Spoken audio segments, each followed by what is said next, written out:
Hello दोस्तों। कहानी कही अनकही में आपका स्वागत है। जीवन की आपाधापी में कब 75 बसंत बीत गए पंकज जी को पता ही नहीं चला। लेकिन शारीरिक कमजोरी, शिथिलता और उदासीनता उम्र का एहसास करा ही देती है। उस दिन वैद्य गंगाशरण कह रहे थे, वाजीकरण औषध लेते रहो तो जवानी नहीं जाती। जिस दिन मर्द के भीतर से जोश गया, समझो मौत दरवाजे पर खड़ी है। तो क्या किया जाए? अरे हम किस लिए हैं? असली शतावर घृत बनाया है। इसका योग मूसली पाक है, आप लिया करें। वैद्य जी के चेहरे पर कुटिल मुस्कुराहट झलक रही थी। वैद्य गंगा शरण को वे तब से जानते हैं जब से शिक्षा शास्त्री गुप्ता जी ने उनसे परिचय कराया था। गुप्ता जी की पत्नी माधवी भी उनसे 20 साल छोटी थी। उन्होंने बड़ी उम्र में विवाह किया था। वे पढ़ने पढ़ाने में ही अपनी उम्र खो चुके थे। तभी माधवी उनके पास पीएचडी करने आई थी। वो उनसे प्रभावित थी या वे उससे। पर एक दिन सुना दोनों का विवाह हो गया। पुत्र मेधावी था, सो आईआईटी करके विदेश चला गया। गुप्ता जी के देहांत के बाद भी माधवी बेटे के पास नहीं गई, यहीं रुककर अपने आप को शिक्षा जगत में डुबो दिया। वैद्य गंगाशरण जी तब से उसके अभिन्न मित्र भी हो गए थे।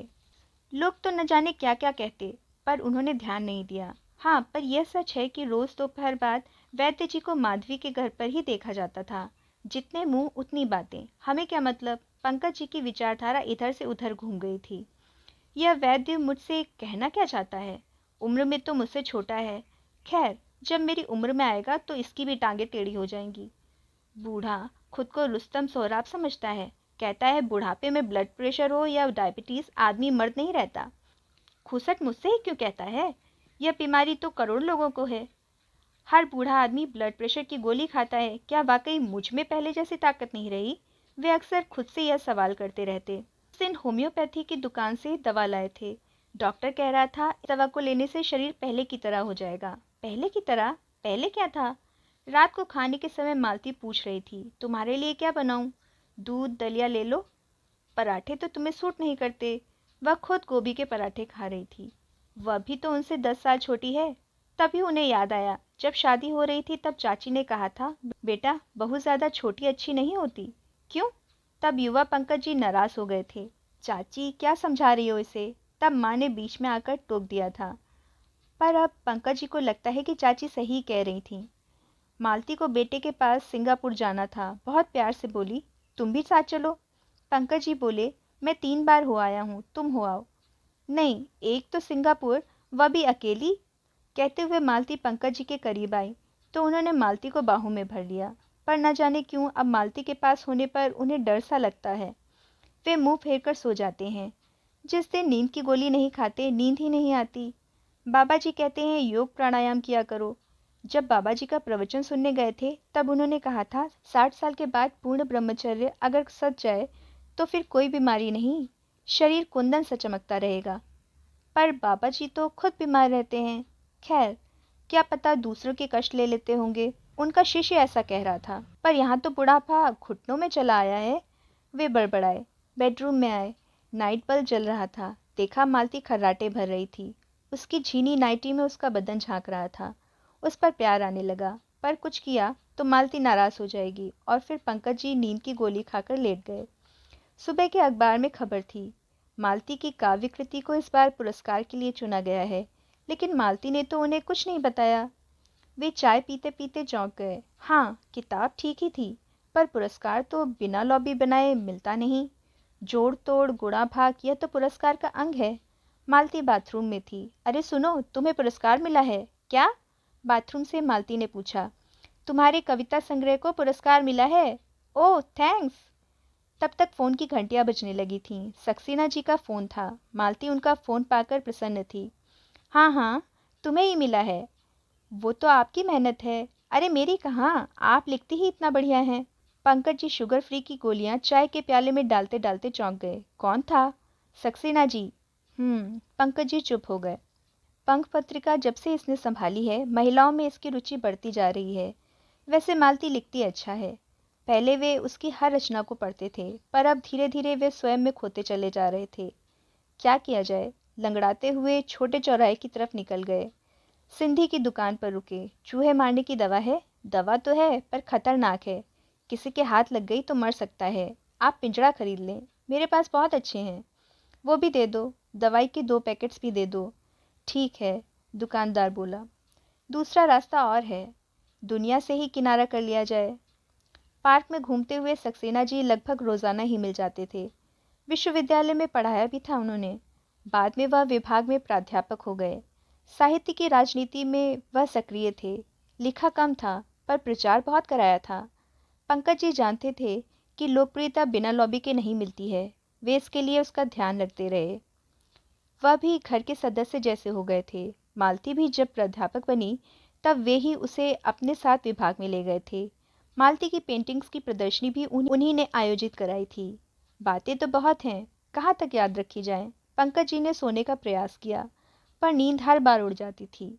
सक्सेना जी ने ही मालती की कविताओं का संग्रह तैयार कर छपवा दिया था।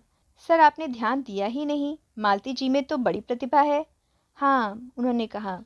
आपको पहले से पता था, पर आपने इन्हें साहित्य से दूर ही रखा। बिल्कुल नहीं। मालती हंसते हुए कहती, कभी मेरी कविता पढ़ी थी? सुनने की तो बात ही दूर है। नहीं तो। पंकज जी चुप हो जाते। पर उस दिन शाम को जब मालती घर लौटी तो वे चौंक गए। बहुत दिनों बाद वह इतनी खुश दिख रही थी। तुमने दवाई ली? हाँ। चाय पी ली थी? उनकी सांसें अचानक गहरी होती चली गईं। वे एकटक मालती को निहारने लगे। ऐसे क्या देख रहे हो? मालती ने टोका। तुम आज बहुत सुंदर लग रही हो। सच? मालती उनकी ओर खींची चली आई। चलो अच्छा है, तुम्हारी आंखों में कुछ दिखा तो सही। हाँ। अचानक पंकज जी की गहरी सांसें थम सी गईं। उस दिन होम्योपैथ डॉक्टर कह रहा था, यह तो शरीर है। जब हार्मोन्स बनना बंद हो जाएं, तब अनावश्यक दवा में पैसा खर्च करना गलत ही है। हाँ, इंटरनेट पर आर्टिकल था, 80 साल के बूढ़े ने 74 साल की महिला से विवाह किया है। दोनों हनीमून पर जा रहे हैं। कितनी वाहियात बात है। डॉक्टर जलेसरी बोले। होम्योपैथी में 50 दवाएं हैं, पर उम्र का भी ध्यान रखा जाए। पुराने जमाने में वह संन्यास की अवस्था थी। पंकज जी सुनते रहे। ताकत की दवा लेने गए थे पर नहीं ले पाए। सकुचा गए। बोले, वो ब्लड प्रेशर की दवाई देना। कई दिन से वे ताकत वाली दवाएं खा रहे थे। लगा शरीर में फिर से कुछ होने लगा है। फिर डर लगने लगा। लोग कहते हैं इन दवाइयों से कैंसर भी हो जाता है। आप तो फिट है पंकज जी, डॉक्टर जलेसरी बोले। भाई, लोग तो नौकरी से क्या रिटायर हुए, जिंदगी से ही रिटायर हो जाते हैं। आपने तो अपने शरीर को संभाल कर रखा है। लगता है बाबा जी के सभी आसन और प्राणायाम कर रहे हैं। हाँ, पंकज जी बोले। क्या सोच रहे हैं? कुछ नहीं, शुगर कंट्रोल में है, अपना काम कर लेता हूँ बस। इस उम्र में और क्या चाहिए? चाहिए तो बहुत कुछ, डॉक्टर जलेसरी बोले। आपकी भाभी 3 साल पहले चली गई। फिर अब क्या किया जाए? पार्क में चला जाता हूँ, घूमता कम हूँ, बेंच पर बैठा रहता हूँ। और भी लोग आते हैं, उनके साथ रहकर जाना कि आंखें सेकना भी अच्छा व्यायाम है। एक सुकून सा मिलता है। इस उम्र में और तो कुछ हो नहीं सकता। चलूं, कुछ सामान भी लेना है। पंकज जी वहां से उठ गए।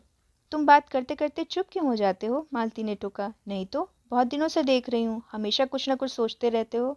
नहीं तो, तुम्हारे होठ बता रहे हैं, हमेशा बुदबुदाते रहते हो। चलो, आज तुम्हारे लिए पिज्ज़ा बना देती हूँ। आज बहुत खुश है, वे बुदबुदाए।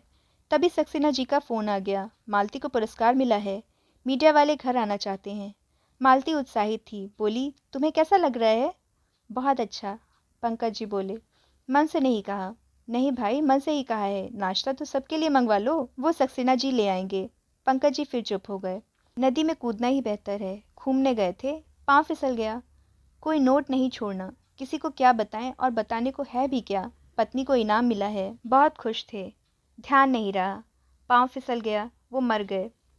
अखबार खबर छाप देगा। यदि मर भी गए तो कौन रोने वाला है? अभी कम से कम बात दबी हुई तो है। उनका ही कसूर है। चाची ने कहा था 10 साल छोटी बहू मत ला, पर मालती उनका कितना ध्यान रखती है। एक दिन भी तो कहीं बाहर नहीं गई। अब थोड़ा बहुत यह है तो वह क्या करे? उसका भी मन तो है। उन्होंने वर्षों मनोविज्ञान पढ़ाया है। शाम तक सक्सेना जी भी आ गए। उनके साथ मीडिया वाले भी थे। वाह, आपकी कविताओं को तो पुरस्कार मिलना ही था। अभी और भी कई पुरस्कार मिलेंगे। पंकज जी चाहें तो क्या नहीं हो सकता। अभी भी प्रशासन में आपकी पहुंच है। बार बार लोग यही कह रहे थे। पंकज जी ने आज नया सूट पहना था। मालती ने बहुत दिनों बाद पास आकर उनकी टाई बांधी थी। टाई बांधते वक्त उसका शरीर पंकज जी को स्पर्श कर रहा था। उन्हें लगा अचानक बर्फ के नीचे दबा ज्वालामुखी पिघल रहा है। उनके चेहरे पर अचानक चमक सी आ गई। तुम खुश हो? हाँ, बहुत। तुम्हें पुरस्कार मिला है, कल मीडिया तुम्हें कवरेज देगा, सभी चैनल्स पर भी तुम आओगी। ये क्या कम है? बच्चों का फ़ोन आया था, वे बहुत खुश हैं, सेलिब्रेट करने को कह रहे हैं। तो करो। हाँ। तभी दरवाजे की घंटी बजी, लोग आने लग गए थे। मालती ड्राइंग रूम की तरफ चली गई। पंकज जी ने चूहे मारने की दवा के पाउच को कैंची से काटा, दवा को फ्लश कर दिया, खाली पाउच को डस्टबिन में फेंक दिया। नहीं, मरने से कुछ नहीं होगा, न भागने से। जीवन जैसा मिला है जीना ही तो है, जो जैसा है सेलिब्रेट करना है। यह समझौता नहीं, बस सेलिब्रेशन है। उन्होंने टाई ठीक की, आज पेट भी नहीं पकड़ी, लगा बरसों का दर्द भी कहीं घूमने चला गया है। सीधी कमर लिए, नपे तुले पुराने कदमों से वे नई चाल से प्रेस कॉन्फ्रेंस की तरफ चले गए।